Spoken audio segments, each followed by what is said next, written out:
2 decades after the end of a 16-year civil war, the southern African nation of Mozambique is starting to emerge as a popular tourist destination.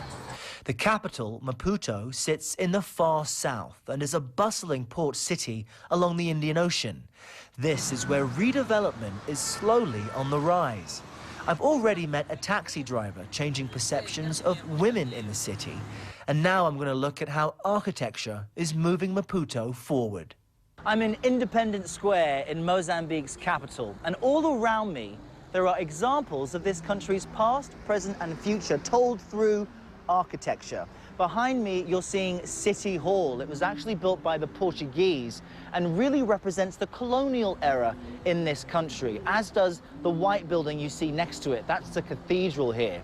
The present is embodied by this statue. It's of Mozambique's first president after independence, Samora Machel. Some interesting notes: it was erected in 2011 and built by the North Koreans. And now the newest addition to Independence Square sits over there. It's a very contemporary looking building, and it's built by an architect who is described as a man who's reshaping the future of Maputo.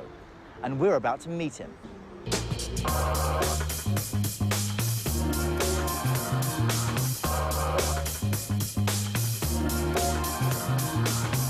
His name is José Forjaz, a Portuguese architect who's lived in Mozambique nearly 40 years.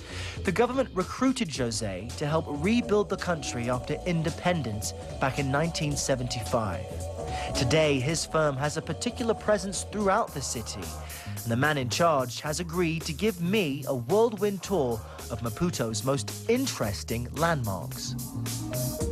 José really is an impressive individual. He's either designed or had his hands in the design of more than 300 structures throughout the country. He wanted to meet me here. You must be the man. There's no one else standing around. How are you? Fine. Nice to see you. Pleasure to meet you. Pleasure to meet you too. I see what looks like a very old fort behind you. Why did you want to meet in this location? I think it's a very significant place in town. This is where we could say the town, the formal town, was born, exactly at this spot. It was obviously a military structure. It was rebuilt several times. We did a refit about 20 years ago. And I think it's in the place where you find the oldest structure in town, which is a small house, which is now the Museum of the Money. And you find new buildings, you find an example of the rationalism of the 40s. You find a building that was very significant by a very well-known Mozambican Portuguese architect, Pancho Guedes, of the 50s. It's interesting. The university, and really it's a hub, it's the center of the CBD of this town. Yeah. You know? Well, it's good that we're starting here then, because the architecture of this city reflects all the transitions and changes that have happened here over the years. I know you want to show me some of those sites. Yes, I would like you to be aware of what kind of town you're visiting. Okay, I'm excited. Interested. Let's see. Very good. Let's go and see. José, you've brought me to an intersection that I don't think many people would expect to see on the African continent. Where are we? Well, as you know, we are in Maputo, and we are at the intersection of Avenue Mao Zedong with Avenue Vladimir Lenin, which is quite significant, at least in toponymia terms, because it really shows you what we were at the moment of change from a colonial system to an independent country, when we became a socialist ideology country. Well, that's a fascinating slice of history. I know you've got more to show me. Let's go. Let's do that. This is the main train station in Maputo. I've heard quite a few rumors about this structure, rumors related to it being connected to the man who built the Eiffel Tower. Just rumors. Just rumors. Not true at all. It was designed by Portuguese engineers and architects in the late 30s, and it had no say Mr. Eiffel at all. Have you heard the same Yes. sort of misinformation? I Why even is that did being publish- spread around? Look, I mean, it's so easy to spread rumors anyway. But I think that somebody made a confusion. Good, we've set the record straight. Still, Please do. an incredibly Yeah. beautiful It building. is an interesting building. It's gracious, is well scaled, is the right sort of dimension and monumentality that is not aggressive. It's been recovered recently by the Railways administration in a very nice way, I must say. And it's worthwhile to preserve. It's still a wonderful asset to the city. I understand too it's multifunctional. Of an Yes. evening, what Yes. happens here? Well, there are now shops, there's a bar, there is a handicrafts and artist gallery. You see, it's not an intensively used station, let's say the basics of it. This is a people's, it's not a goods station, it's a passenger station. And the number of trains that go and arrive every day is minimal. So the space is quite free, especially at night when there is no train.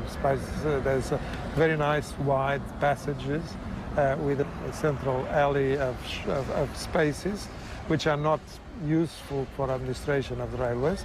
That's been rented to private investors that keep some commercial activity, and is very pleasant. I think it's a very good success of what you call the private-public conjunction of interests. Yeah, it's very interesting.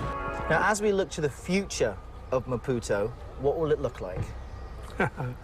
It's an interesting question, it's a guess, but as much as I am concerned with it and doing things that I hope will be in the future, this is my last building. This building This here? building here. What's it called? It's called Edifício 24 de Julho. You know, it's the name of the street.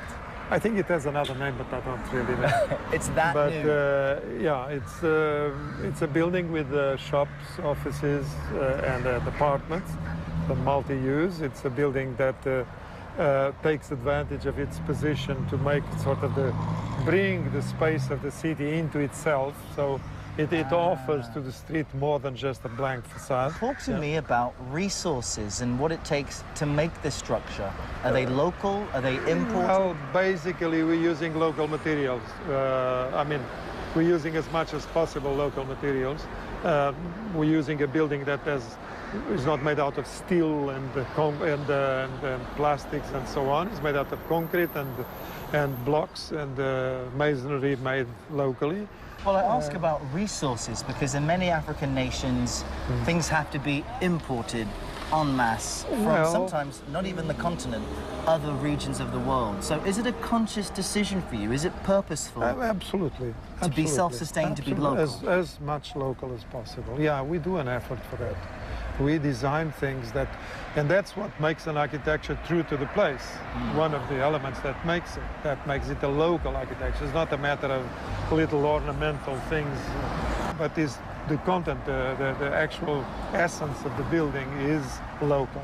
Local in labor, local in materials, local also as it responds to the climate, etc. Now, speaking of locals, we've got lots of people walking by, yelling, lots of traffic. Yeah. How do you incorporate the fact that this is a very busy street into your design?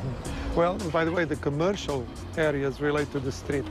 So you have a full face relationship, and then you have a secondary street inside the building, which is public, which is a little square inside. There's cafes and so on, so that you bring people inside. And it's open to the elements. It's not an air-conditioned gallery. You mentioned cafes.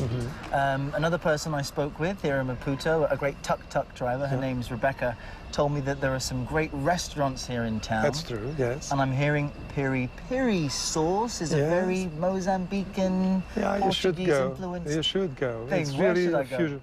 It's in this street, not far from here. You should go there and ask for some nice prawns and piri-piri chicken.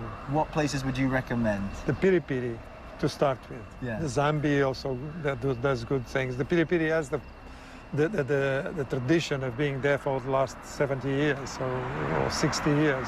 So it's a very rich environment and very good food. Okay. And not very expensive. It's on my list of things to do. Thank you so much. I hope you will enjoy it. I've enjoyed Good. this very much. Thanks so much for giving me a tour of town. Thank you. And best of luck on your next structure.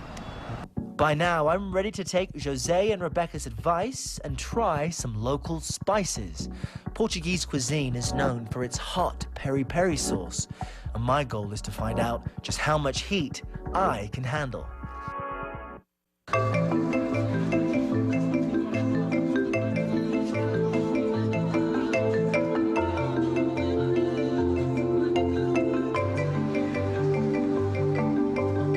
A beautiful and scenic Southern African sunset.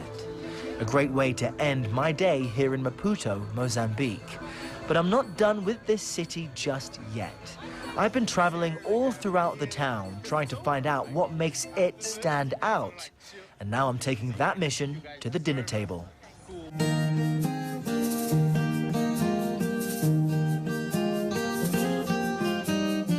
So all day, people have been telling me about how good the food is here. Rebecca, the tuk-tuk driver, our architect, Forjaz, specifically mentioned peri-peri sauce as something I should try. So I've come to this restaurant. It's known for their spicy peri-peri sauce, and I've assembled, let's call it a team of crazies who will taste this with me. Erik is our fixer. He set up a number of our interviews. Jean Polo is the chef here at Zambi. Ivana is Erik's assistant, and Emmanuel has been translating for us. Now, before we tuck in, I should remind you that I've taken pictures and written about my experience here. Find all of that at cnn.com/Inside Africa. So, Erik, what is this? Well, What are we about to get ourselves into? well, you know, this is a Mozambican chili with a bit of, you know, langoustines and chicken. Depends on what you feel to try. We've got some soft to hot Mozambican chili. I say we go for the hottest chili now and see who can handle it. well, sounds good. We like the hottest chili. This would be the hottest chili. It's called sakana. It's the wet version of that. Some people prefer it dry. I suggest we eat it the way it is here with a bit of lemon and squashed. So let's dig in. But this is just chili, no flavor, you know. Let's do it. It's the Mozambican spice. All right. So you guys ready? Sure, why not? As ready as you're gonna be. Okay. Well, you can choose whether you want the langoustines steamed, or you want a chicken grilled the nice Mozambican way. Now you would think that these Mozambicans could handle it more than this foreigner could. Yeah. Let's find out. So I'm giving you spoons. Okay. So you can all take as you wish. Okay, I'm starting, guys. Yeah. See, I'm wetting it nicely in the Jump chicken. in there too. Yeah. Healthy portion. And I love See what spicy the food chef is anyway. doing. Okay. It's tasty. That's incredibly spicy, but flavorful too. It's really nice. Very flavorful. Yeah. It starts getting hotter. Yeah. It does, but it's nice. I think this is the spice that creeps up on you a little bit. And you feel dry a little bit. I can feel it all the way in the side and the back of my throat.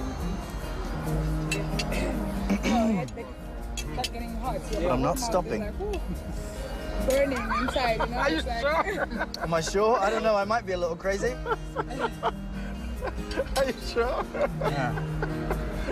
Chef, my compliments. Okay, trying it with the chicken now. It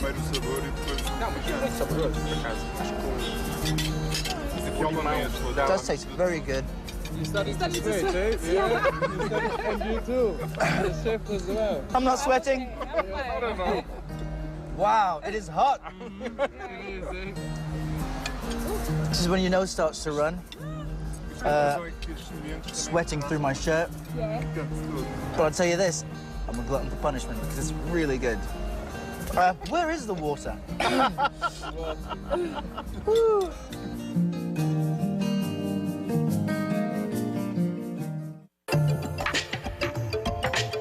Inside Africa, in association with Zenith Bank.